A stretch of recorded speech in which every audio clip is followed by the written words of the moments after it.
Hi guys, I am Mrs. L.T. Gayatri, PGT Biology, Kendriya Vidyalaya Sangatam. Reproduction in organisms we are learning. This is part 3 in reproduction in organisms. So here sexual reproduction and different events of sexual reproduction we were discussing. There were 3 different events: pre-fertilization event and post-fertilization events and fertilization events. So, in sequence if you see pre-fertilization, fertilization and post-fertilization events. In that we have studied about the gamete formation, gametogenesis.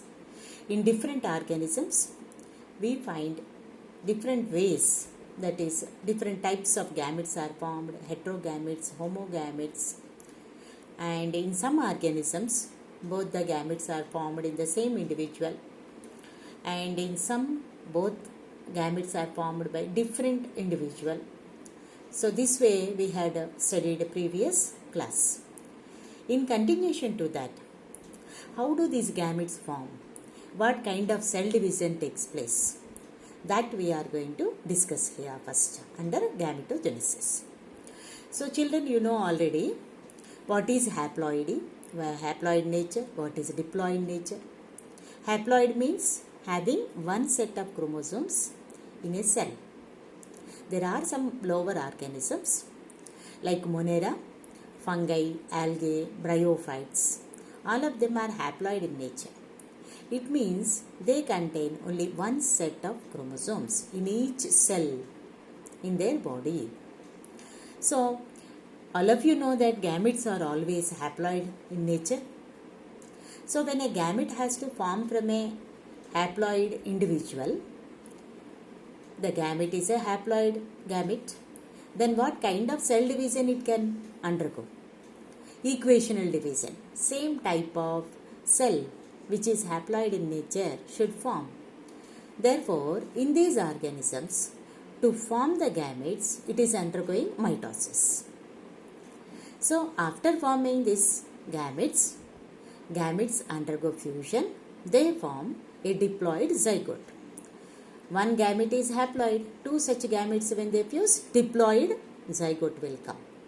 This zygote will be undergoing a special kind of division to form again haploid cells. That is meiosis, reduction division. So these haploid cells grow into individuals. So now hope you understood. That is, if the parent body is haploid in nature, it undergoes mitosis to form the gametes. After forming the gametes, after fertilization of male and female gametes, they form the zygote. That zygote is diploid in nature. Diploid zygote cannot give rise to the haploid plant body or haploid organism. So, the haploid organism to form, this zygote is undergoing reduction division or meiosis. So, haploid cells are formed. Those cells will be undergoing division again and grow into a new individual. Coming to, there are some organisms where the plant body is diploid in nature. Pteridophytes, gymnosperms, angiosperms, and most of the animals, including human beings, they are diploid in nature. It means even in human beings, when you pick up any one cell from the body, each cell will be having two sets of chromosomes in their nucleus. So now, to form the gametes are haploid. So to form the gamete, the number should become half. So for that they undergo meiosis, meiotic cell division. To form the gametes, they are undergoing meiotic cell division. After the gametes are formed, male gametes, female gametes, they are formed. Male gametes and female gametes, they fuse and they form a zygote. And again it is diploid. So that will undergo normal division, equational division, that is mitosis, to continue its diploid nature, and a diploid organism is coming out of it. Hope you understand. If the parent body is diploid in nature, to form the gametes, it is undergoing meiosis. Whereas to the zygote to grow into an individual, it is undergoing mitosis. So there is a difference in haploid organisms and diploid organisms. This question can be asked children. Mostly they come with such questions, that is, what is this kind of meiosis they undergo in haploid organisms, that is called zygotic meiosis. Zygote is undergoing meiosis to form a haploid individual, whereas to form the gametes, haploid individuals are undergoing mitosis. In the same way, when you see diploid organisms are undergoing here, diploid organisms undergo meiosis to form the gametes, and these gametes, if you zygote undergoes mitosis to grow into an individual. Hope you understand this. And in these diploid organisms, these cells which are going to undergo this meiosis, those are also called meiocytes or gamete mother cell. So this gamete mother cell we can see in diploid organisms.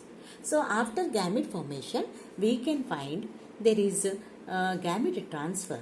How do these gametes get transferred from one place to the other place? Normally, the majority of the organism, we see that male gamete is motile. Motile means which can move, whereas female gamete is stationary. It doesn't move much. So it will be with the parent body. It is in continuation with the supply of the food and all from the parent body.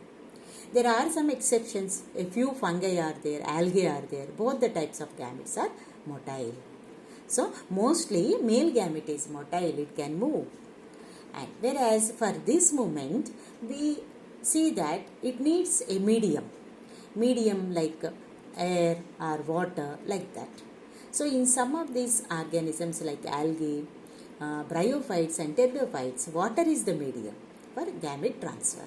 So gametes are transferred through water. So male gametes will move and they will be reaching the female gamete. While passing through this medium, it may be facing many adverse conditions. There are many chances of eaten away by these enemies, predators, or desiccation may take place because of some adverse conditions in the environment. So at least any few male gametes should be able to reach the female gamete. For that purpose, here to compensate the loss of male gametes during transport, the number of male gametes produced is several thousand times than the number of female gametes produced. Hope you understand. This question also can come, children. In this also we can see why the number of male gametes is more than the female gametes. Because male gametes have to be transferred. While undergoing this transfer, they may be facing some adverse conditions. So to overcome that, they will be produced in more number. So coming to after this, we see in case of plants, this gamete transfer, that is pollen grain is the male gamete. Pollen grains are transferred onto the stigma of the pistil. So this process of transfer of pollen grain from the anther to the stigma, we call it as pollination. So pollination is maybe self-pollination or cross-pollination. In detail we are going to study in the next chapter, but still one brief account I would like to give. Self-pollination means if the pollen grains are falling on the stigma of the same flower of the same species, within the same flower it is falling, that is self-pollination. Cross-pollination may be if the pollen grains are falling on the stigma of another flower of the same plant or different plant of the same species. That can happen. In detail we are going to study in next chapter. So pollen grains after falling, what happens? So when they fall on the stigma, they will be getting some acids, organic acids are produced on the stigma. Those acids, they will also help in germination of the pollen grain. What does it mean? Means formation of a pollen tube on the stigma. We call it as pollen germination. It starts developing the pollen tube. the cell wall and outer wall of the pollen grain breaks open. The inner wall will be coming out like a tube, that is pollen germination. So this pollen tube will be passing, because it is there on the stigma, it passes through the style, and it passes through the wall of the ovary, and finally it will be reaching the egg cell. There the male gametes will be released, and this egg cell and male gamete, they get undergo the fusion, they fuse and they form the zygote. So there is a picture given here, all of you can see, that is germination of pollen grains on the stigma. They have given. We also have got one practical in connection with this. So one important practical is there. We will be taking pollen grains, we will be collecting the pollen grains early in the morning especially, and dust it, and we keep it in the sucrose solution, and we will be able to see, and after keeping for some time, then we will be transferring on to the slide, and other procedures, slide preparation will follow, and we will be observing under the microscope. Then we will be able to see the germinated pollen tubes like this. So you can see so many pollen tubes are coming, and only one finally will be able to release its male gametes into the inside the ovary, into the ovule. So what are the various steps? Here we can see pollination, then we can see pollen tube formation, and then fusion of male and female gametes, and fertilization or syngamy. What is the other name for fertilization? Syngamy. Syngamy is the fertilization, nothing but fertilization. So let us see what is the next event happening during sexual reproduction, that is fertilization. Fertilization is fusion of gametes. So, and what is the product of fertilization? The product of fertilization is a diploid zygote. Diploid zygote. So, whether it is haploid organism or diploid organism, diploid zygote will form. We have discussed previously. Hope you understood that. And if you have any query, you can ask me again. So, there are some organisms here they are discussing. Some female gametes undergo the development of they develop into new organisms without fertilization. So, female gametes itself, they undergo the development into new organisms. Here there is a small correction, children, in the written part. Some female gametes undergo the development into a new organism without undergoing any fertilization. This phenomenon is called parthenogenesis. So these animals, especially we can see some 3 examples we can see: rotifers, honeybees and turkey birds. These are the typical examples where these are female gametes directly developing into an individual. So that is parthenogenesis. Parthenogenesis. Coming to types of fertilization. What are the different types of fertilization? So, we have studied that there is a medium required. In a medium, if it is through medium it is passing, and it may reach the stigma directly. Sometimes what happens is the gametes, male gametes and even the female gametes are released into a medium itself. So, they undergo fertilization there. So, in a medium they are undergoing, that is outside the body of an organism, they are undergoing fertilization. That is called external fertilization. Especially in primitive plants like algae, we can see, and even fishes and amphibians, we can find that they undergo external fertilization.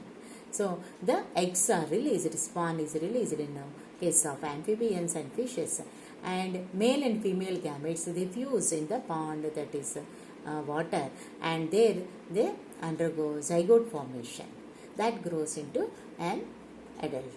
Whereas in organisms, like some organisms like reptiles, birds and mammals, we can see the fertilization, that is male gamete is released into the body of the female gamete, and where the fertilization is taking place. So, you may be having a doubt, birds are there, reptiles are there. So, lizards you must have seen, or crocodiles you must have seen, and there they will be laying the eggs, birds also. So, what are these eggs? They are fertilized eggs. They are different from the eggs which are released by amphibians and fishes. In fishes and amphibians, they are not fertilized eggs. They are the eggs which are released, unfertilized eggs released by the female.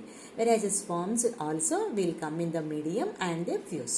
Coming to these reptiles, birds and mammals, there we can find that the sperms enter the female body. They fertilize the egg cell inside, but that fertilized egg will be laid outside. So syngamy is happening inside the body of the organism.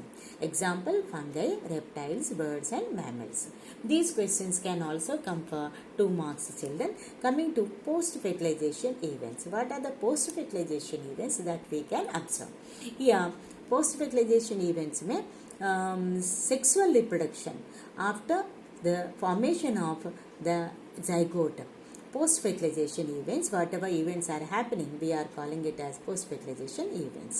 So that is nothing but a diploid zygote is formed in organisms belonging to fungi, algae. Zygote develops into a thick wall that is resistant to desiccation and damage. So it won't get destroyed by the environmental factors, and even damage will not be there. It undergoes a period of rest during germination. So it will be there for like that, and it will form a thick wall on that. Especially in fungi, algae, the zygote will form a thick wall. So it will be there for some time. Then only afterwards it will be able to germinate. And embryogenesis. So embryogenesis is nothing but the process of development of embryo from the zygote. We call it as embryogenesis. So for this process, it is a zygote is a single cell. It has to grow into a group of cells. Then only a multicellular organism can develop from that. So this zygote is undergoing cell division. Cell division. Which kind of cell division it can take place? Mitosis. Mitosis, especially in diploid organisms, it is undergoing mitosis. After undergoing mitosis, it is forming a group of cells. Slowly the cells get differentiated, means they will be separated, distinguished into the different types of tissues, and those are nothing but specialized cells, tissues we are calling. And from that organs will come, and organs will develop into organ systems, and then organism will be formed. So this way we can see the formation of organisms. So in case of animals, previously we had discussed that organisms which lay eggs are called oviparous organisms. Which give birth to the young ones are called viviparous organisms. In these oviparous organisms, we can find 2 types are there. Some are laying unfertilized eggs, as I said, fishes, amphibians. Some lay fertilized eggs because their fertilization is internal fertilization. After that, after fertilization, fertilized egg will be laid outside. Example, reptiles and birds. Whereas coming to viviparous organisms, they give birth to the young ones. Example, mammals. So we can see such kind of condition. Same, this question also can come 2 marks, children. Oviparous organisms and viviparous organisms. So hope you understood this. Oviparous organisms, they lay eggs. That too, some lay unfertilized eggs, some lay fertilized eggs. So these fertilized eggs, wherever we see, they are covered, like in birds we can find calcium containing shell will be there to protect it from the environment. And not only that, it will be having some food material also to nourish the growing zygote inside. So this way we can see oviparous organisms, whereas viviparous organisms, the embryo growth, that is embryogenesis, is taking place within a individual female itself. Therefore, proper care will be there. Young ones will be released outside. This is called viviparous organism. So now let us see in case of flowering plants. Zygote is formed inside the ovule of flowering plants. Inside the ovule, we can see formation of zygote. So after fertilization, what happens? in a flower is the important reproductive organ. All of you know flower has sepals, petals. So these are all helpful for undergoing to attract for pollination, etc.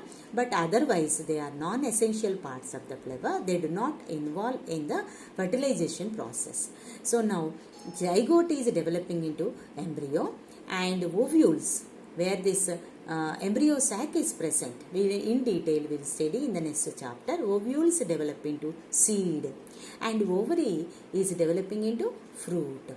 The wall of the fruit, that is nothing but the wall of the ovary. That is also called pericarp. Hope you understand. So now when you take ovary is developing into fruit, and the outer covering of the ovary, that is the fruit wall, it is becoming, which is also called pericarp. And whereas inside the ovule, whatever is there, that ovule is developing into seed, and inside the seed actually the zygote is there, that is the actual embryo which is going to give rise to a new plant from this.